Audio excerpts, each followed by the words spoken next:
Naku, nakita niyo ba? Yung asawa ni Dr. Shen. Nanganak ng mukhang dayuhan. Kulay ginto ang buhok. Malalim ang mata at matangos ang ilong.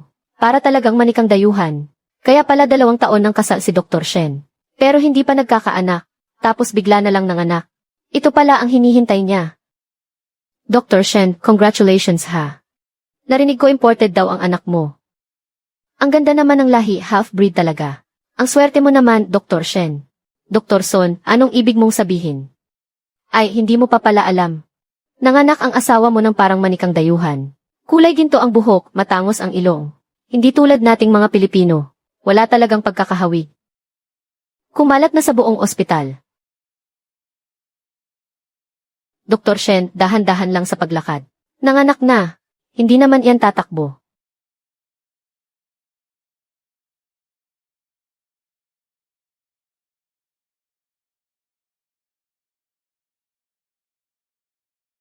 Nandito ka na pala, tingnan mo ang anak natin.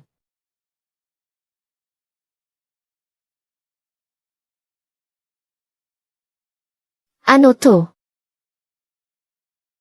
Anak. Anak natin. Ang tanong ko, bakit ganito ang itsura niya? Song Qingxi. Nanganak ka ng lahing dayuhan para sakin. Eh, anong sinasabi mo? Ganyan na siya noong ipinanganak. Hindi ko rin alam kung bakit. Hindi mo alam. Sarili mong anak, tapos sasabihin mong hindi mo alam. Song Qingxi, saan ako nagkulang sa'yo? Pakinggan mo ang sinasabi nila sa labas. Niloko si Dr. Shen. Ang tibay ng pagkakakabit ng sungay sa kanya. 8 taon na ako, si Shen Zai, sa ospital na to. Ngayon ang pinakanakakahiyang araw sa buhay ko. Ano ngayon ang gusto mong gawin ko? Kung hindi ka naniniwala, dalhin mo ang bata para ipa-DET test. Magpa-DET test. Hindi pa ba sapat na napapahiya ako? Ganito ang itsura ng batang to. Kailangan pa ba talagang magpa-DET test? Kung gagawin ko ang DET test, pagtatawanan ako ng buong ospital. Sasabihin nilang ako mismo ang naghahanap ng katibayan na kinakaliwa ako. Dapat balunukin ko na lang ang pride ko at magtiis. Eh ano ba ang gusto mong gawin ko? Shen Zai, ano ba talaga ang gusto mong gawin ko? Tatanungin kita sa huling pagkakataon. Kaninong anak ba talaga ito?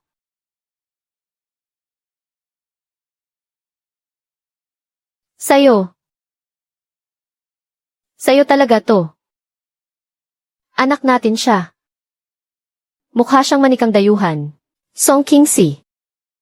Paano mo inaasahan na maniniwala ako sa'yo? Sumpaman, nanunumpa ako sa langit. Ako, si Song Qingxi, ay walang ginawa. Na masama sa'yo, Shen Zai. Anak mo talaga ang batang ito.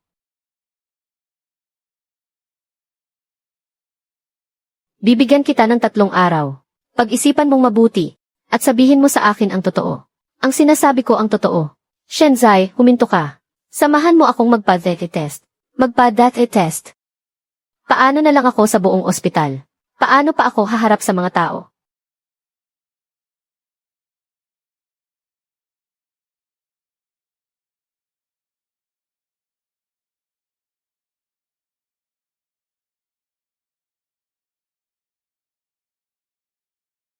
Kita nyo, yun si Ilse. Shen, ang asawa niya nanganak ng mukhang dayuhan. Ang gwapo-gwapo pa naman. Pero ganyan pala ang asawa niya. Kawawa naman siya.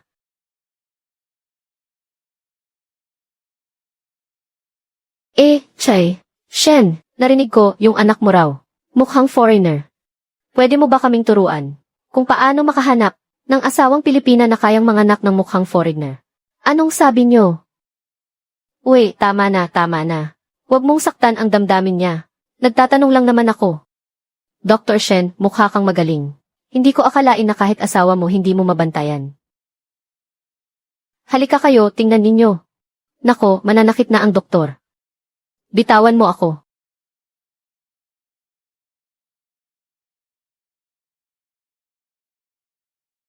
Angel, umuwi ka muna at magpahinga ng ilang araw. Kumalma ka muna.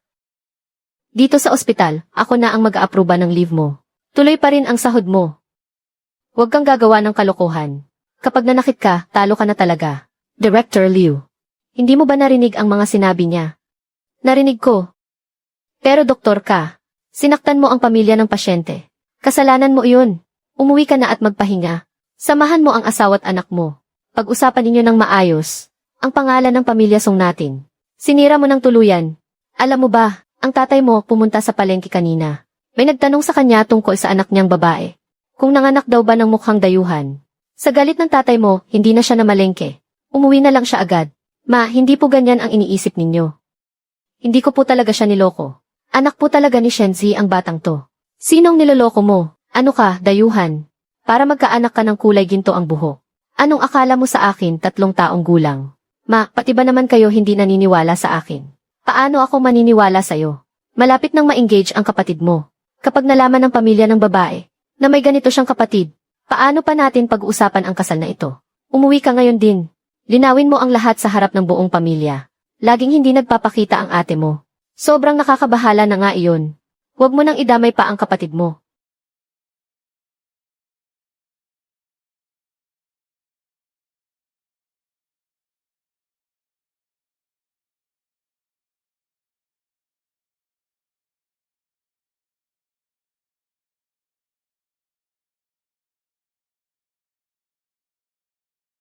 Kingsley, narinig ko ang tungkol sa bata. Ayos ka lang ba? Ate, ayos lang ako. Kingsley, narinig ko na ang tungkol sa bata. Wala ka namang kilalang dayuhan. Baka may hindi lang naintindihan si Shenzai. Ako na ang magpapaliwanag sa kanya para sa iyo. Galit na galit siya ngayon. Kung tatawagan mo siya ngayon, baka murahin niya ako. Siguradong hindi mo kakayanin. Saka ang tagal mo nang itinatago ang sikreto mo. At ngayon ay sasabihin mo dahil sa akin. Gusto mo ba akong patayin? Pero ang dami mong tiniis na sama ng loob. Pasan-pasan mo lahat ng mag-isa. Kingsley, hindi ka matulungan ni ate. Patawarin mo si ate. Ate, huwag mo nang sabihin iyan. Magpagaling kang mabuti. Kapag magaling ka na, sabay tayong kakausap kay Shenzai. Sa ngayon, huwag ka munang mag-isip ng kahit ano. Makinig ka sa doktor. Kingsley. Mangako ka kay ate. Paano kung hindi ko nakayanin? Ate, huwag mo nang sabihin iyan. Magpagaling kang mabuti. Huwag kang mag-isip ng kahit ano. Siguradong gagaling ka.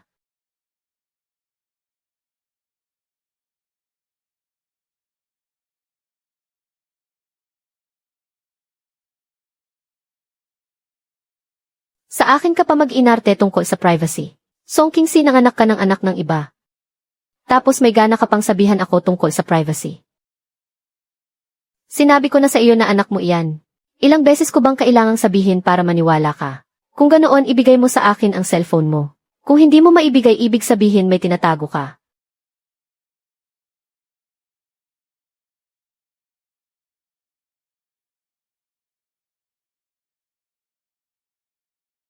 Shenzai. Dapat may tiwala sa isa't isa ang mag-asawa. Hindi mo pwedeng basta-basta na lang halungkatin ang mga gamit ko. Tungkol sa batang ito.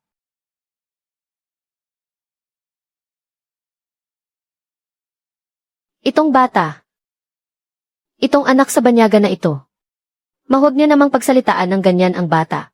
Kadugot laman siya ni Shenzai. Hindi ka pa nakontento sa panlalalaki mo. Dinala mo pa ang bata. Sa ospital pa talaga ni Shenzai. Para ipangalandakan. Hindi namin tatanggapin sa pamilya Shen ang batang iyan. Kaya bilisan mo.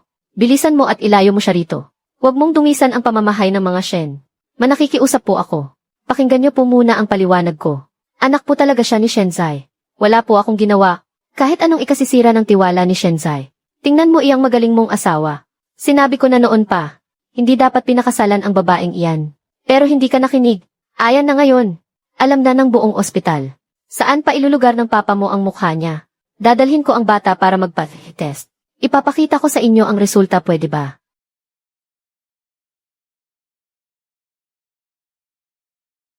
Sa itsura ng batang iyan, hindi na kailangan ng test. Saka isa pa. Kahit magpa-test pa, anong mapapala? Kahit pa mag-match ang usay, anong sasabihin ng ibang tao? Sasabihin nilang si Shenzi nagbubulag-bulagan sa panloloko sa kanya. Na nilulunok na lang niya ang kahihiyan. Hindi isang pirasong papel ang kailangan ko. Song Kingsley, ang kailangan ko ay ang pag-amin mo. Sabihin mo sa akin mismo. Sino ang lalaking iyon? Walang iba. Wala talagang iba. Shenzai, ganito ka ba talaga kawalan ng tiwala sa akin?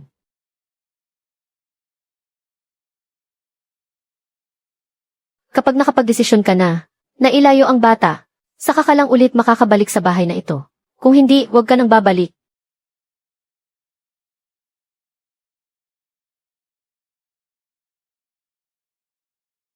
Doc Shen.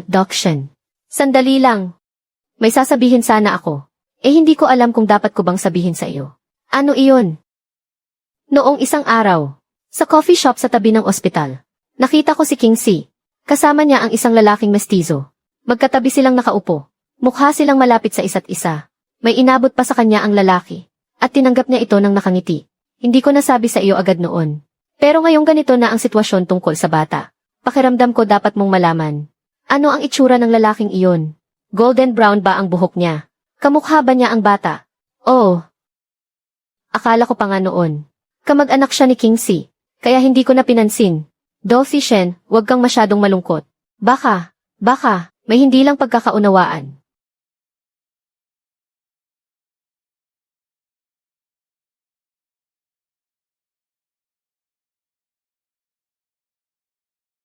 Hello, si Emma. Song King Si po ba ito? Tungkol po sa isinumit ninyo na paternity test report. Lumabas na po ang resulta. Maaari na po kayong pumunta anumang oras para kunin ang fingerprint report. CJ. Pupunta na ako ngayon din. Salamat po, salamat. Walnut. Sa wakas, mapapatunayan na ni Mama na wala siyang kasalanan. Kapag nakita ni Papa ang report, maniniwala na siya sa atin.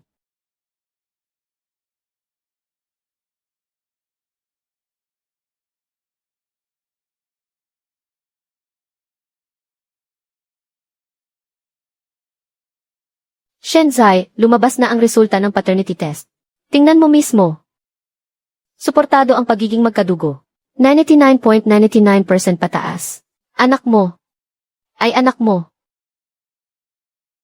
Atat na atat ka rin, ano? Kahapon ko lang natanggap ang delivery na to.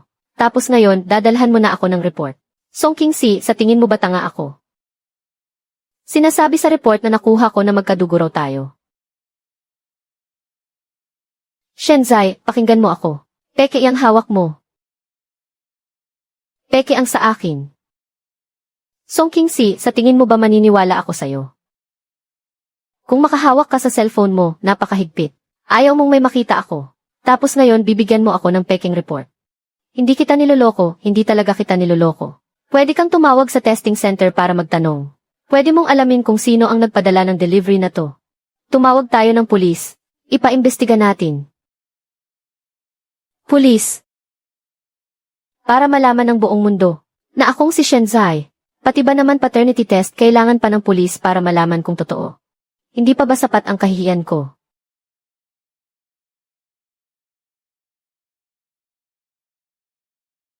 Kung ganoon, maniwala ka na sa akin kahit isang beses lang. Isang beses lang, Shenzai. 2 taon na tayong kasal. Hindi mo ba alam kung anong klase akong tao?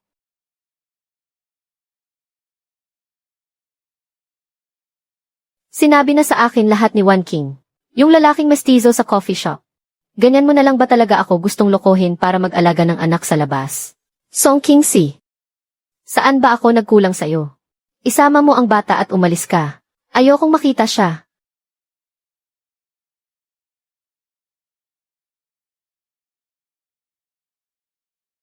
Darating din ang araw na malalaman mo kung gaano ka nagkamali.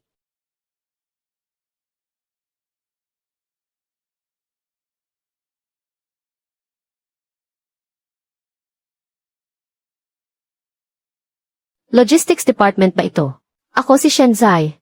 Pakicheck naman ang surveillance sa archives room ng obstetrics. Yung sa nakaraang linggo, ipadala mo sa akin kapag nahanap mo.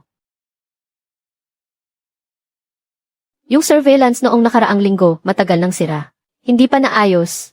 Ano ang gusto mong malaman? Hindi na matingnan. Sira na.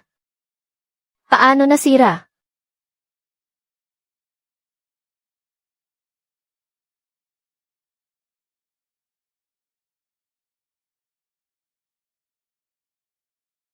Ano ba itong pinagagagawa mo? Magpapakasal na ang kapatid mong lalaki. Paano kung malaman ng pamilya ng babae na may kahihiyan tayong tulad mo sa pamilya? Paano pa matutuloy ang kasal na to? Ma, hindi ko talaga niloko si Shenzai. Anak niya itong dinadala ko. Manunumpa ako. May silbi ba iyang sumpa mo? Sa tingin mo, maniniwala sa'yo ang pamilya Shen? Maniniwala ba sa'yo ang buong ospital? Pinahiya mo ang ilang henerasyon ng pamilya Song. Dalawa lang ang pagpipilian mo ngayon. Una, humingi ka ng tawad kay Shenzai. Sabihin mong nadala ka lang ng sandali. Magmakaawa ka sa kanya na patawarin ka. Bilang lalaki, para sa pride niya, tatanggapin niya yon. O pangalawa, huwag ka nang babalik sa bahay na to. Hindi namin kayang dalhin ang kahihiyang to. Ma, wala akong ginawang masama. Anong kasalanan ang aaminin ko? Kung aaminin ko yan, hindi ba't parang inamin ko na rin na niloko ko siya? Ayaw mong umamin, kung ayaw mong umamin, di maghiwalay kayo. Kapag naghiwalay kayo, saan ka pupunta kasama ng anak mo? Kapag nasira mo ang kasal ng kapatid mo, kaya mo bang panagutan yon? Yung ate mo, palaging wala. Hindi ko alam kung anong pinaggagawa sa labas. Wala man lang na itutulong sa pamilya. Tapos ikaw, bibigyan mo pa kami ng ganito kalaking problema. Tama na, tama na. Anong magagawa ng iyak mo? Isang salita mo lang naman ang kailangan. Ano bang big deal dyan? Kapag umamin ka, makakaligtas ang reputasyon ng pamilya Shen. Matutuloy ang kasal ng kapatid mo. Masaya ang lahat. Masaya ang lahat.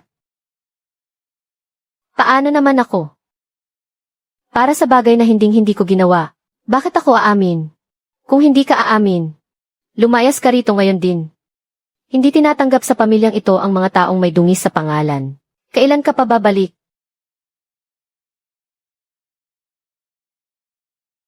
Umalis ka at huwag ka nang babalik. Tingnan natin kung hanggang kailan ka tatagal.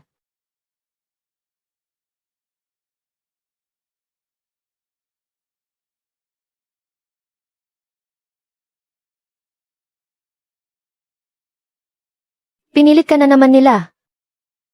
Para paaminin ka. Ayos lang ako. Bakit ka nandito? Nabalitaan kong umuwi ka sa inyo. Alam ko nang may problema. Sakay na, ihahatid na kita. Ikaw na naman, may relasyon din ba kayong dalawa? Kung ang isang babae ay walang ibang lalaki, paano siya magiging ganyan katigas na hindi umamin sa kasalanan niya? Tita!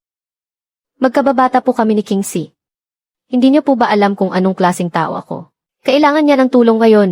Kaya nandito ako para tumulong. Ano nang masama doon? Tulong na umaabot pa hanggang sa pamilya niya. Sinasabi ko sa'yo, huwag ka nang makigulo rito. Problema niya yan, hayaan mo siyang lutasin yan mag-isa. Hindi ka dapat nakikialam dahil tagalabas ka lang. Song Kingsley, tandaan mo to. Kung hindi ka aamin sa kasalanan mo, huwag ka nang babalik. Kapag hindi natuloy ang kasal ng kapatid mo, hindi kita mapapatawad.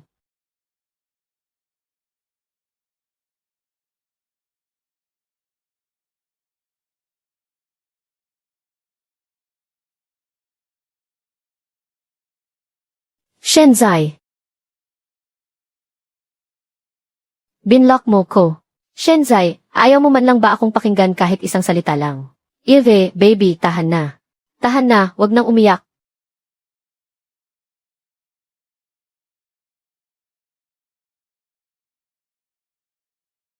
Shenzai, sandali lang. Shenzai, sandali lang. Wala na tayong dapat pag-usapan.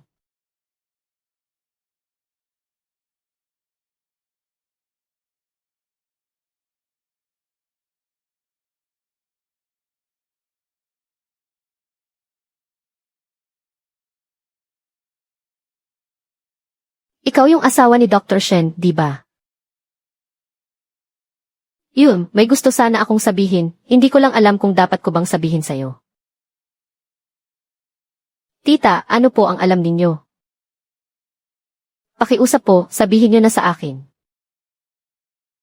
Noong gabing mangyari ang insidente, naglilinis ako sa palapag kung nasaan ang archives room. Mga bandang 10:00 na siguro iyon ng umaga. Nakita ko si Head Nurse Jiang Wanking na pumasok sa archives room. May hawak pa siyang isang express envelope. Mga 10 minuto rin siya sa loob bago lumabas. Paglabas niya, wala na yung envelope. Hindi ko na masyadong pinansin noon. Sigurado po kayong si Jiang Wanking iyon. Malinaw po ba ang pagkita ninyo? Malinaw na malinaw. Hindi maganda ang itsura niya noon. Nagmamadali siyang umalis. Sasabihin ko na sana sa iyo. Pero isa lang akong tagalinis, natakot akong may makabangga. Maraming salamat talaga sa iyo. Pwede ka bang tumestigo para sa akin? Totoo lahat ng sinabi ko. Hindi ako takot makipagharap.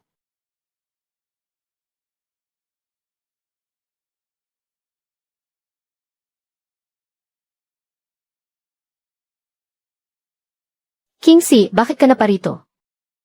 Hindi pa naman magaling ang katawan mo. Huwag ka munang kung saan-saan pumupunta. Head Nurse Jiang, anong ginawa mo sa archives room noong gabi ng insidente? Noong gabi kung kailan nawala ang report. May nakakita sa iyong pumasok sa archives room. Hawak mo ang isang express envelope, at paglabas mo, wala na ang envelope na iyon. Kingsley, alam kong pinagdadaanan mo ay hindi maganda.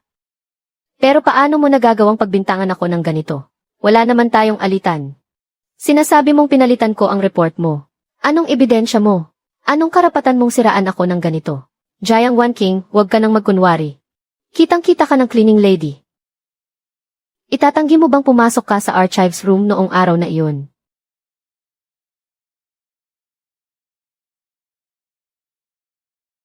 Dr. Shen, buti na lang dumating ka. Si Kingsley, sinasabi niyang pinalitan ko raw ang report. Sinisiraan niya ako sa harap ng maraming tao.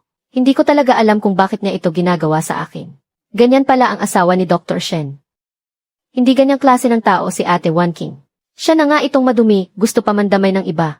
Song Kingsley, tama na. Shenzai, hindi kita niloloko. May nakakita. Pumasok talaga si Jiang Wanqing sa archives room. Pati ba naman ang isang mabuting tao, tulad ni Wanqing ay inaapi mo? Napakasama mo talagang babae. Tingnan mo nga kung ano nang nangyari sa'yo. Dr. Shen, huwag mo na siyang sisihin. Masyado lang kasing stress si Kingsley nitong mga nakaraang araw. Naiintindihan ko naman. Kalimutan na lang natin to. Hindi ko siya sinisisi.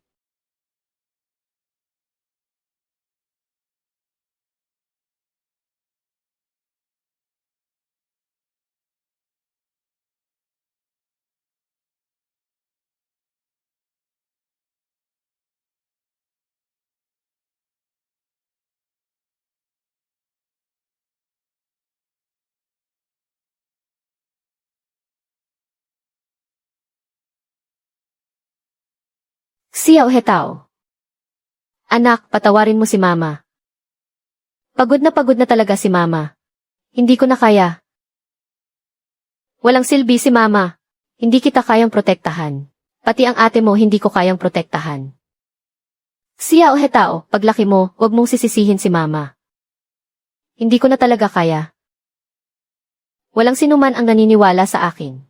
Ayaw na nila sa akin. Itinakwil na ako ng nanay ko. Hindi na ako makakauwi sa bahay. Ano pa ang silbi ng buhay ko? Nandito pa ako. Hindi ako iba. Magkasama tayong lumaki mula pagkabata. Nariyan pa ang ate mo. Hinihintay ka pa rin niya. Nariyan pa si Xiao Hetao. Paano na siya kung mawawala ka? Sa tingin mo, magiging mabuti ba sa kanya ang pamilya Shen? Alam kong nagkukunwari ka lang na mamamatay para lokohin ako. Kung gusto mo talagang mamatay, dapat noon ka pa namatay. Hindi yung hihintayin mo pang may magligtas sa'yo.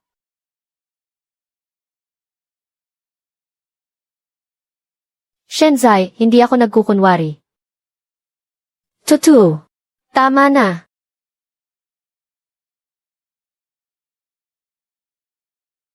Ang mga pasyenteng nakita ko sa operating table, mas malala pa ang kalagayan nila kaysa sa'yo. Wala ni isa sa kanila ang umarteng tulad mo. Kung gusto mo talagang mamatay, hindi ka dapat pumunta sa rooftop kung kailan maraming tao. Shenzai, huminto ka dyan.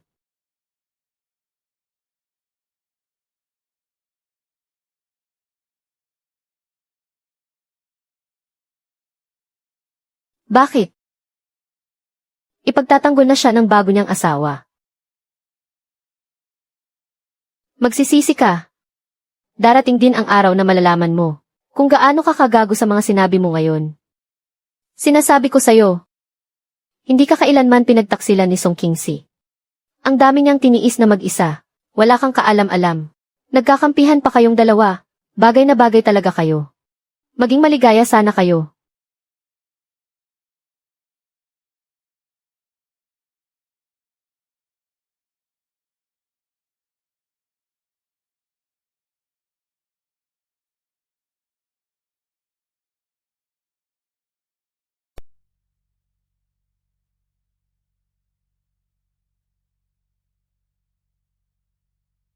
Ihahatid na kita pa uwi. Hindi ka pwedeng mapag-isa. Ginangsong ang pangunahing nilalaman ng kasunduan ay, ang bata ay palalakihin ng lalaki. Isusuko mo ang lahat ng karapatan sa paghahati ng ari-arian. Kasabay ng pagsurrender sa karapatang bumisita sa bata kung papayag ka. Pumirma ka lang sa huling pahina.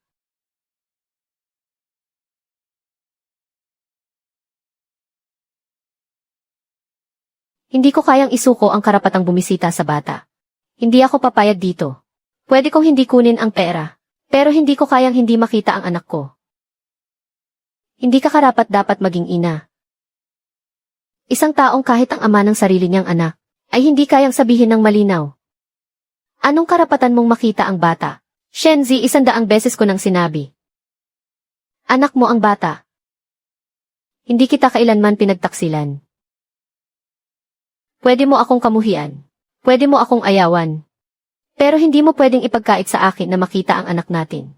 Kahit hindi ka pumirma, ayos lang. Kung ganon sa korte tayo magkita. Sa oras na yon malalaman ng buong syudad na ikaw, Song Qingxi, ay nanganak ng anak ng iba. At ayaw mo pang aminin. Kaya mo ba yon? Kakayanin ba ng pamilya mo? Di ba ikakasal na ang kapatid mong lalaki? Shenzai. Nagmamakaawa ako sa iyo. Hayaan mo lang akong makita ang bata paminsan-minsan. 1 beses sa 1 buwan. Kahit 1 beses lang. Sinabi ko nang hindi ka karapat-dapat. Bahala ka kung pipirma ka o hindi.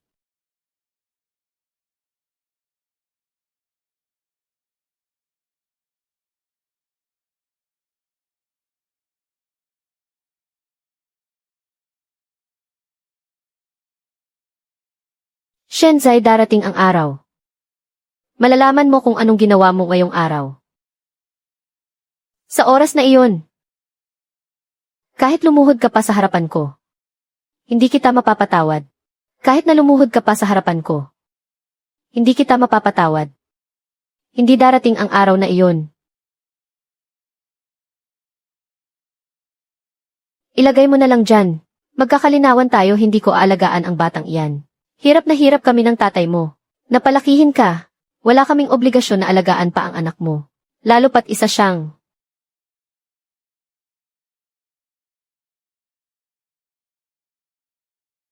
Ma! Anak ko to. Apelyido pa rin niya ang Shen. Hahayaan mo bang sabihin ng iba na hindi natin kayang buhayin ang isang bata? Sige, sige. Kung gusto mong manatili siya, edi sige. Basta huwag kang aasa sa akin. Nagtatrabaho ka sa umaga. Sino nang mag-aalaga sa batang to? Ikaw ang bahalang dumiskarte. Kukuha ako ng yaya. Ha, kukuha ng yaya. Malaki nga ang sahod mo. Pero hindi sapat para lustayin mo lang. Sige na nga. Tutulungan na lang kitang tignan paminsan-minsan. Pero tandaan mo, hindi ko to responsibilidad. Ate, may inasikaso lang ako kaya nahuli ako. Papunta na ako sa kwarto mo. Anong gusto mong kainin, dadalhan kita. Kayo po ba ang kamag-anak ni Song Qingyao? Biglang nilagnat ng mataas ang ate mo. At bumagsak ng husto ang white blood cells niya. Inilipat na siya sa EV. Pinapapunta ka na ng doktor doon agad. Paanong biglang naging ganito? Maayos pa naman siya kaninang umaga. Nag-message pa nga siya sa akin kanina. Sabi niya huwag daw akong mag-alala para sa kanya. Ganyan talaga kapag nag-chemotherapy. Kahit anong oras ay maaaring may mangyaring biglaan. Pumunta ka na sa EV. Kakausapin ka ng doktor.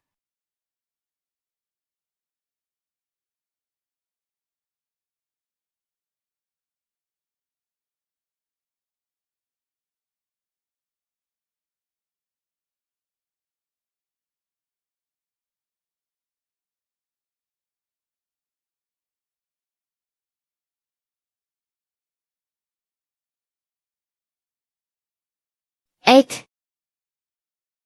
Kailangan mong lumaban. Ikaw na lang ang meron ako.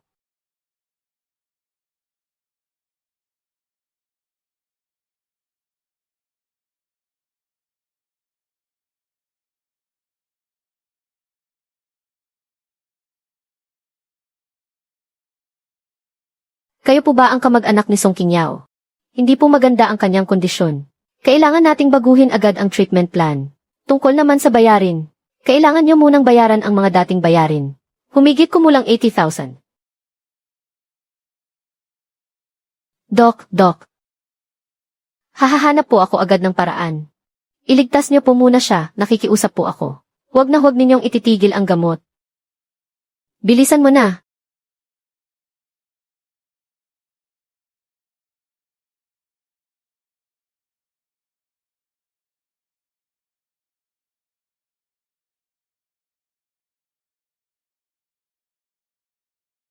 Anong kailangan mo? Shenzai. Nagmamakaawa ako sa'yo.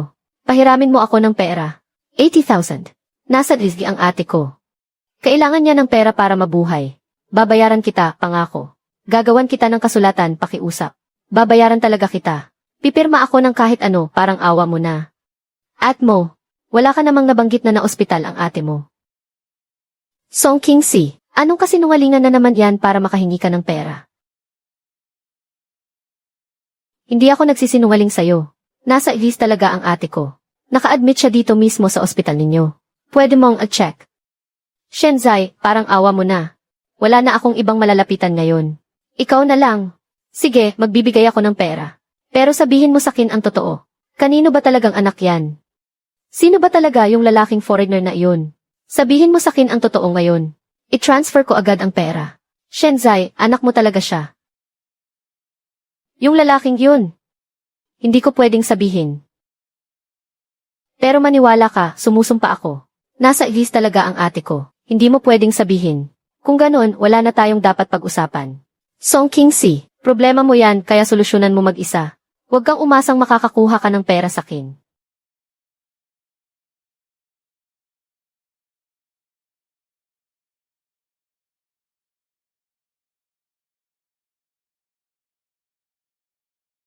Kingsi, huwag ka nang umiyak.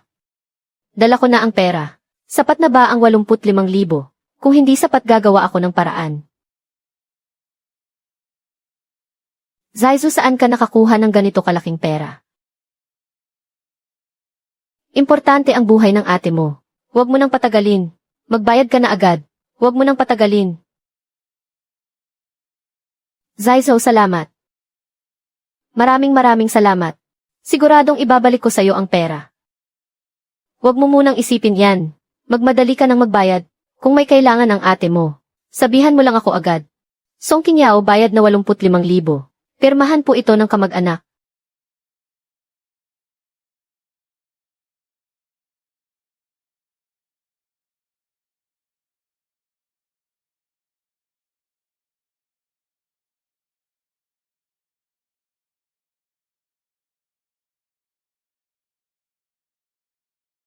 Leo. Leo. Patawad.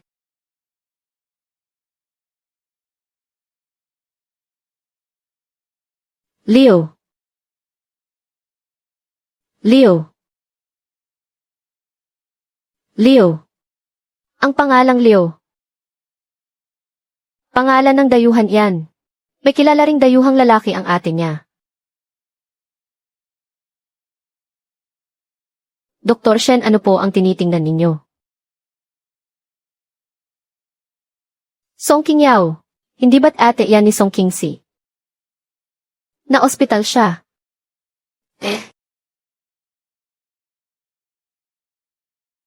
Dr. Shen. May gusto sana akong sabihin, hindi ko lang alam kung dapat ba. Noong huli kong sinabi sa'yo, na nakita ko sa coffee shop, si Song Kingsi at yung mestizong lalaki. May naalala kasi ako sa sinabi ko sa'yo noon. Na nakita ko sa coffee shop, si Song Kingsi at yung mestizong lalaki. May naalala kasi ako. Ano iyon? Parang Leo ang pangalan ng lalaki. Narinig kong tinawag ni Song Kingsi ang pangalan niya. Leo, pangalan ng isang mestizong lalaki. At alam mo ba, noong araw na nakita ko sila sa coffee shop, yung ekspresyon ni Song Kingsi, paano ko ba sasabihin? Sobrang sweet, hindi parang magkaibigan lang. Sigurado ka, Leo ang pangalan niya. Sigurado ako. Dr. Shen, huwag kang masyadong malungkot. Natatakot lang din kasi ako na masyado ka nang matagal na niloloko. Tama na. Alam ko na.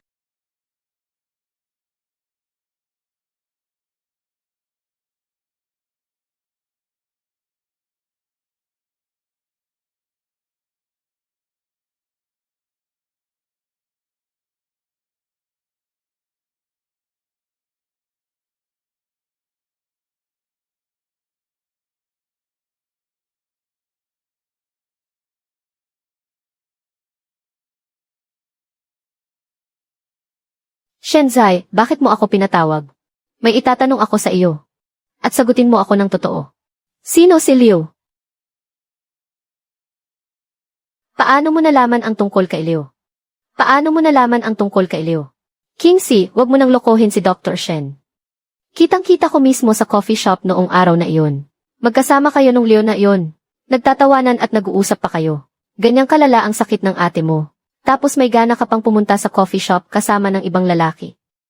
Song Kingsley, sa tingin mo ba napakadali kong lokohin?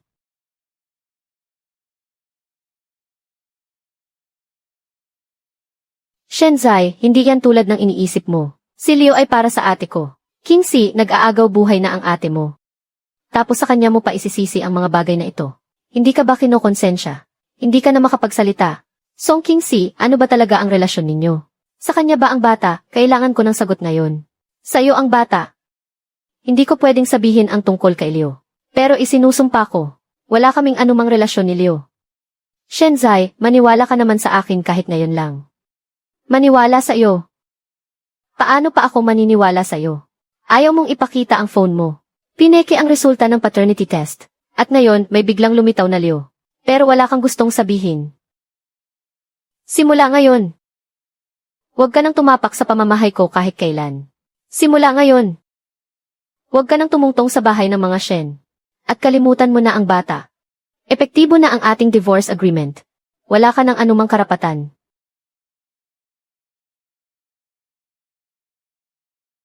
Shenzai. Magsasalita ako, magsasaliita ako. Pakinggan mo muna ang sasabihin ko. Si Liu ay sa ate ko.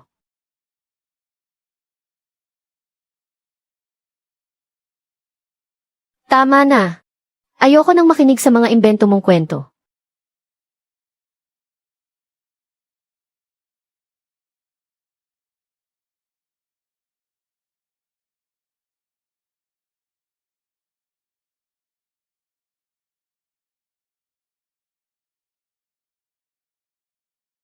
Kingsley, mag-ingat ka. Yung head nurse na nagngangalang Jiang Wanqing. Noong huli akong bumalik sa ospital para magpa-check up, kakaiba ang paraan ng pagtingin niya sa'yo.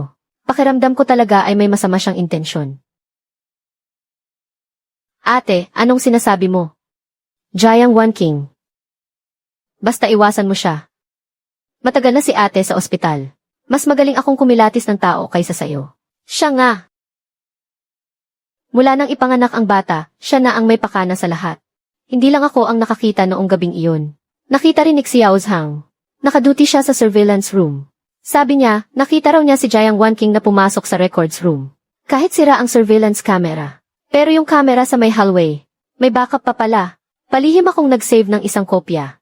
Pagpasok ni Jiang Wanqing, may hawak siyang isang dilaw na envelope. At paglabas niya, wala na ang envelope.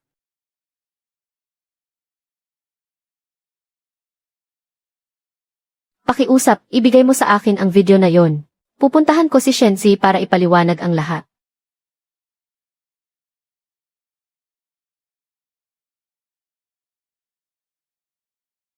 Shenzai, may ebidensya na ako. Patunay na pinalitan ni Jiang Wanqing ang test report, hawak ko na ang video. Nasaan ka? Pupuntahan na kita ngayon.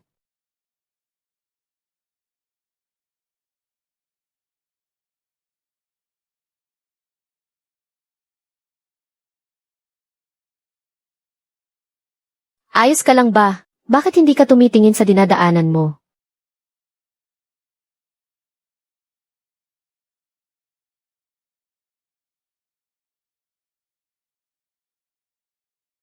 Katrabaho niya ako. Pinapunta niya ako rito para tumulong. Urgent daw kasi ang mga file sa cellphone niya. Ayusin mo na muna. Kapag naayos na, ako na ang kukuha para sa kanya. Alaynan.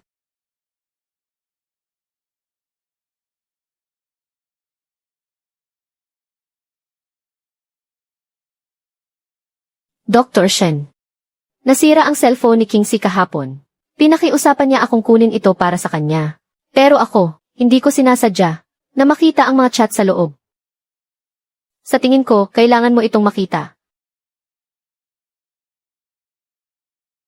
Huwag kang mag-alala tungkol sa bata.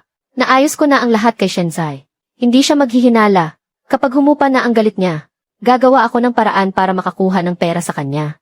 Tutal, may utang naman siya sa akin. Iyan ang sinabi niya. Dr. Shen, alam kong nasasaktan ka. Pero ito na ang ebidensya. Niloloko ka lang niya mula pa sa simula. Anak ni Leo ang bata. Nilapitan ka lang niya para sa pera.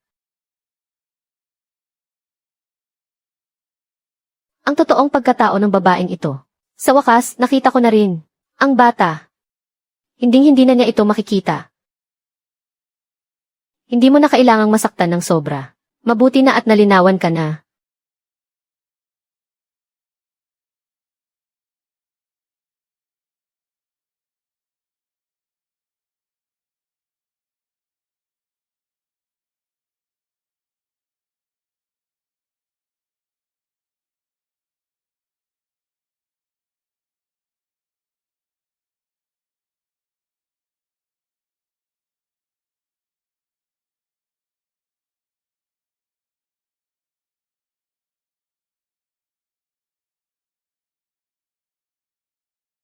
Walnut, patawarin mo si Mommy. Hindi sa ayaw sa iyo ni Mommy. Wala lang karapatan si Mommy na kunin ka. Aalagaan ka ng daddy mo.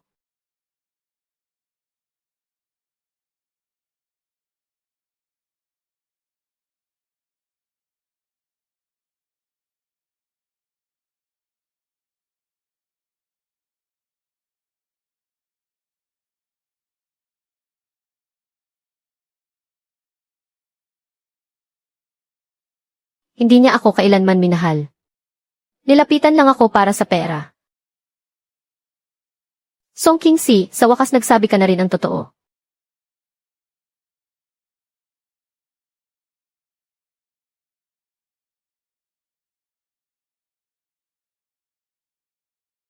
Mas mabuti na rin para matapos na. Isipin na lang nating hindi siya nag-exist. Dr. Shen. Shenzai. Nagkakamali ka. Ako si Leo. Hindi si King-si.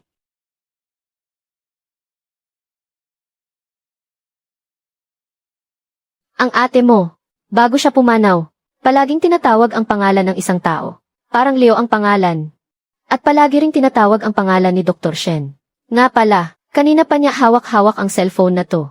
Hindi namin makuha sa kanya.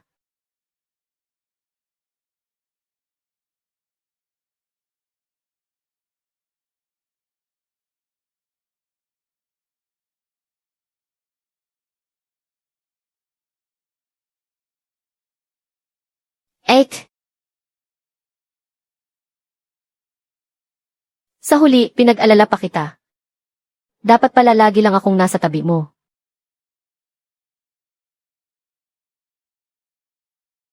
Shenzai, ikaw nga. Ang tagal na nating hindi nagkita. Anak mo ba to? Ang gwapo naman, yung mga mata niya, tapos yung kulay ng buhok. Ganyan din ang kulay ng buhok ng anak mo. Dayuhan kasi ang lola ko. Namana sa kanununuan. Noong kapapanganak pa lang sa kanya. Nagulat din ang asawa ko. Pero nang ipasuri namin, normal naman pala. Hindi ba't mailahi rin kayong dayuhan? Hindi ba Chinese-British ang lola mo?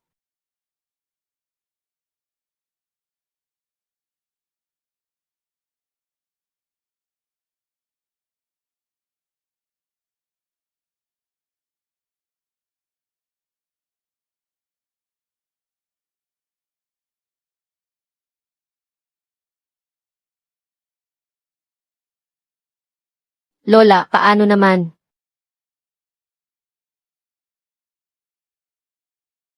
Normal lang na mamana yan sa mga ninuno. Kung mailahi kayong dayuhan, ang tsansang magkaroon ng itsurang banyaga ang bata. Kahit mababa, ay posibleng-posible. Ikaw na mismo ang mag-research. Maraming ganyang kaso.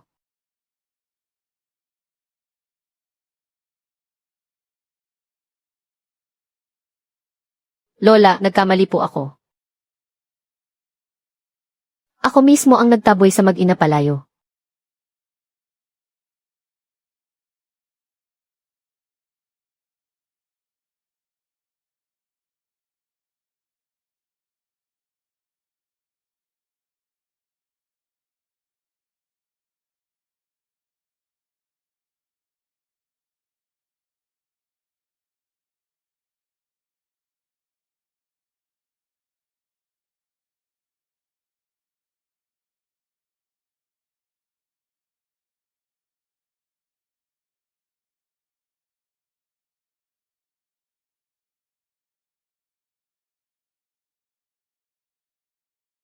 Si Leo ay anak ni King Yao. Matagal na itong itinatago ni Song Qingxi. Ginawa niya iyon para protektahan ang ate niya.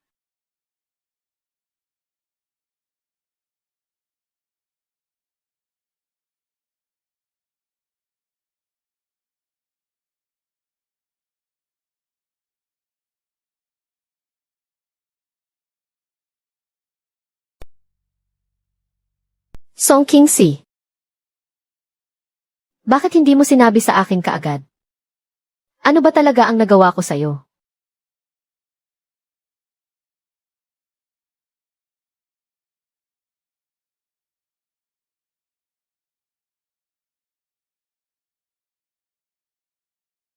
Ikaw pala.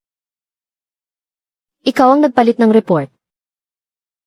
Ikaw ang pumeke ng chat history. Pati yung sa coffee shop imbento mo lang. Shen, anong sinasabi mo? Ganyan ba akong klaseng tao? Tinuring kitang kaibigan. Kaibigan, pinalabas mong kabit ng asawa ko si Leo. Pero ang totoo, ex-boyfriend pala siya ng ate niya. Alam mo bang patay na ang ate niya? Dahil sa'yo isang pasyente ang namatay.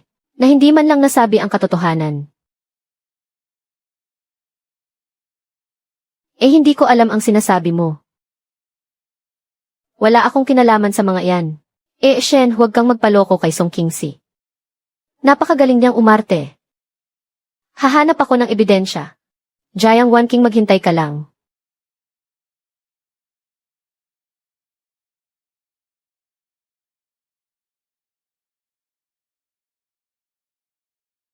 Yung ebidensyang kailangan mo, nahanap ko na para sa'yo. Backup ng thesis. Report ng na-recover na data sa cellphone. Ang testimonya ng janitor at ng security guard.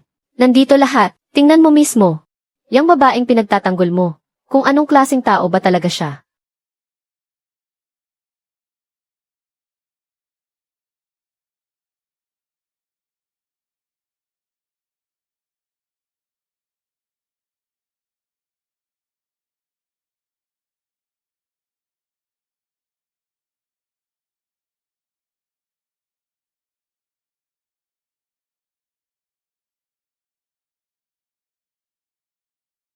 Siya nga. Siya ang may gawa ng lahat. Ngayong alam mo na. Alam mo ba na para pagtakpan ang sakit ng ate niya? Gaano karaming bagay ang pinasa ni Song Qingxi ng mag-isa? Nasaan ka noong pinagtatawanan siya ng buong ospital? Noong pinilit siyang pumirma sa divorce papers? Nasaan ka? Noong akma siyang tatalon sa rooftop, anong sinabi mo? Sinabi mong nag-iinarte lang siya.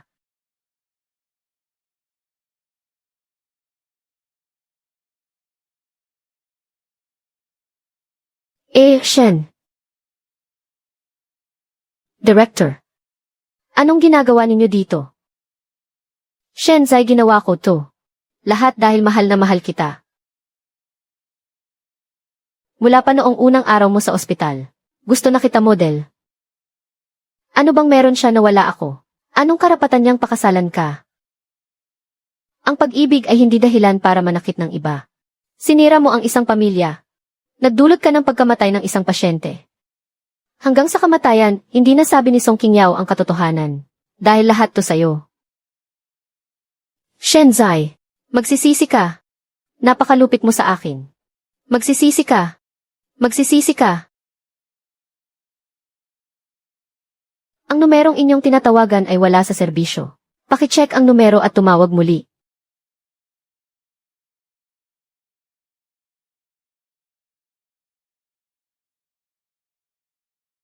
Nasaan si Qingxi? Sabihin mo sa akin kung nasaan siya. Hindi ko alam. At kahit alam ko pa, hindi ko sasabihin sa'yo.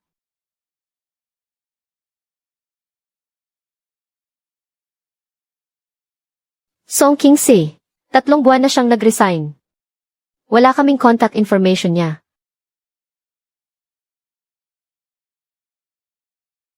Si Song Qingxi, umalis na siya sa inuupahan niya, lumipat na noong nakaraang buwan. Hindi ko alam kung saan siya nagpunta, hindi niya sinabi.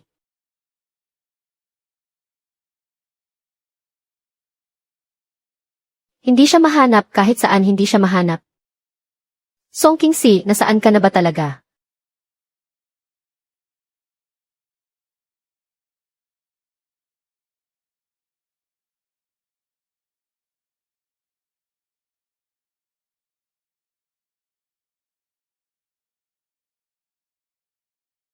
Ito ang iniwan niya. Bago siya umalis, sinabi niya sa akin na sa mga panahong kailangan ka niya, wala ka kailanman. Kaya sa oras na hindi ka na niya kailangan, huwag mo na siyang hanapin pa. Nasaan siya? Sabihin mo sa akin kung nasaan siya.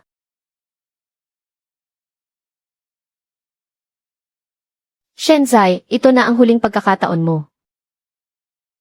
Kapag nawala mo na naman siya, hinding-hindi na kita tutulungan.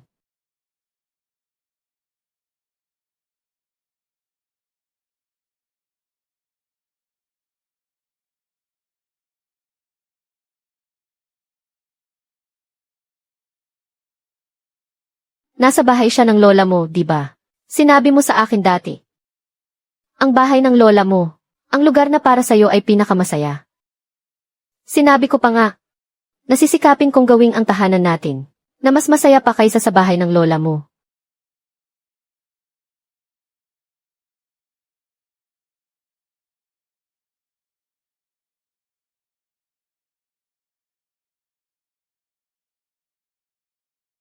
Kingsley, ang tagal na kitang hinahanap. Sabi ni Luzaishu baka nandito ka. Isang buong araw at gabi akong nagmamaneho. Napirmahan na ang divorce agreement. Sa'yo na ang bata. Hindi ko rin kinuha ang pera. Wala na tayong anumang ugnayan. Tungkol sa relasyon natin, nalaman ko na ang lahat. Si Liu ay ex-boyfriend ng ex mo. Ang report ng pagsusuri ay pinalitan ni Jiang Wanqing.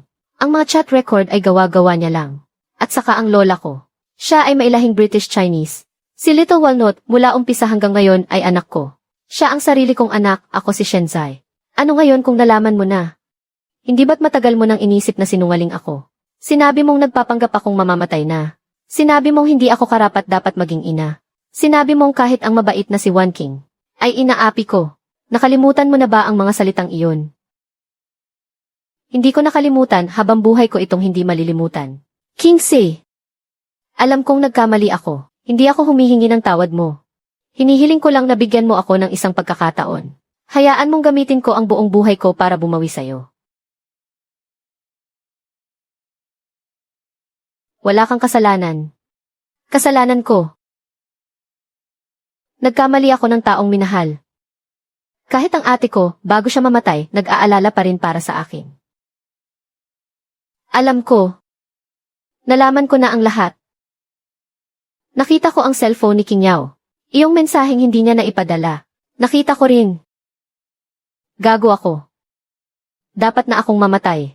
Dapat kang mamatay, kung mamatay ka, mabubuhay ba ulit ang ate ko? Kung mamatay ka, mabubura ba ang mga sinabi mo? Shenzai, hindi kita kinamumuhian. Pero hindi ko kaya, na magpanggap na parang walang nangyari. Umalis ka na, bumalik ka na sa syudad mo. Kapag ikaw na si Dr. Shen, kalimutan mo na ang lahat tungkol sa akin. Hindi ako aalis kung dito ka magtuturo. Dito lang ako para tulungan ka. Kung hindi mo ako papapasukin, maghihintay lang ako sa labas ng pinto. Kingsley, hindi ko hinihiling na patawarin mo ako. Pero nakikiusap ako sa'yo, huwag mo akong paalisin. Shenzai. Pagod na ako. Pagod na talaga ako.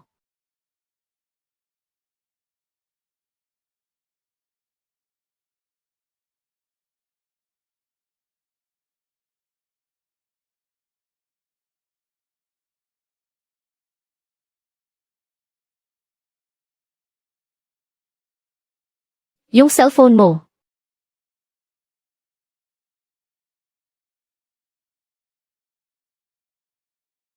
Papa. Kailan ka uwi? Miss na kita. Papa, miss na kita. Kausap ni Papa si Mama. Babalik din ako agad sa'yo.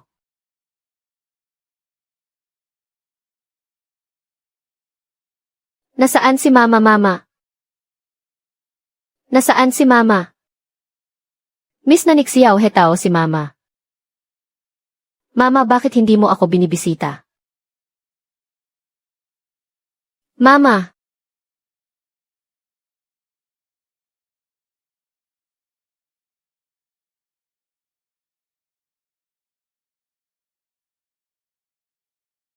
Magsisimula na ang klase, bumalik na kayo.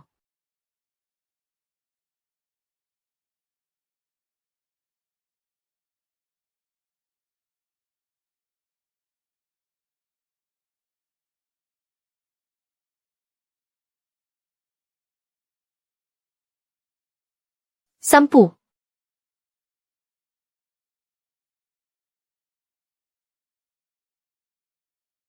Nagdala ako ngayon ng gamot para sa lagnat at sipon. Noong huli may ilang bata na inuubo. Kaya babalikan ko sila para tingnan. Linggo-linggo kang pumupunta rito. Hindi ka ba napapagod? Pagod. Pero kailangan.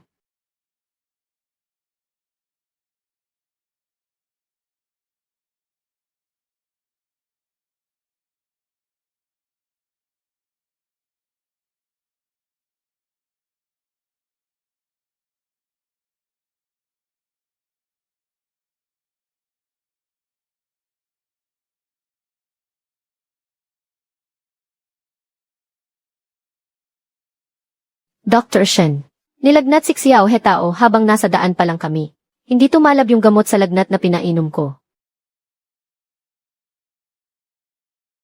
Ako na ang bahala. Lumabas ka muna at tulungan mong alagaan ang ibang mga bata.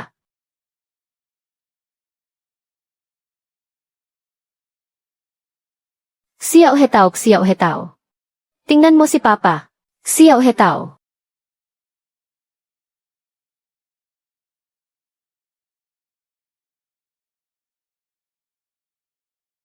Kumusta na siya? Viral infection. Magiging okay din siya kapag bumaba na ang lagnat niya. Ako na ang magbabantay. 3 araw ka nang walang tulog. Ako na.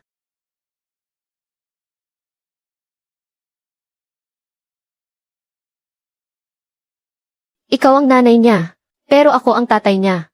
Responsibilidad ng isang ama. Hindi ko pwedeng ipaubaya sa iba.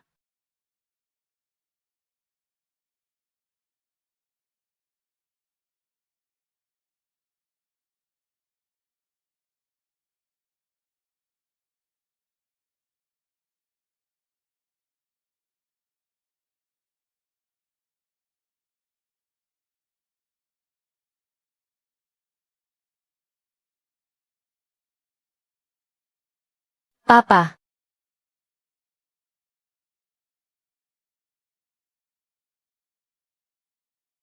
Anak. Gising ka na pala. Nauuhaw ka ba o nagugutom?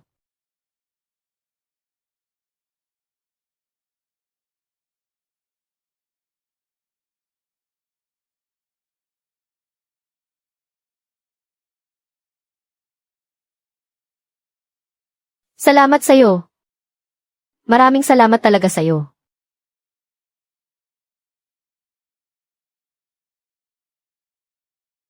Walang anuman. Anak ko siya.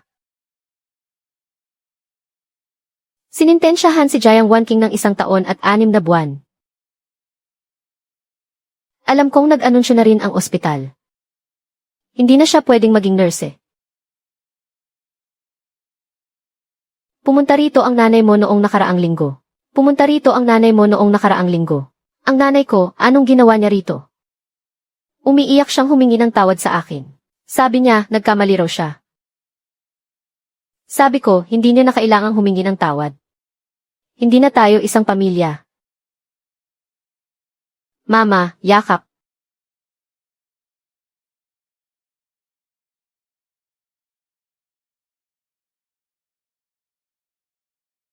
Laro tayo, Papa at Mama.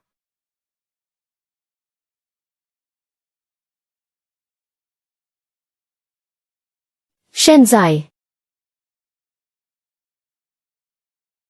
Yung mga sinabi mo, yung mga nangyari. Hindi ko kayang magpanggap na parang walang nangyari. Maghihintay ako. Kung hindi sapat ang 2 taon, kahit habang buhay pa. Hindi ko hinihiling na patawarin mo ako ngayon. Hinihiling ko lang na huwag mo akong itulak palayo.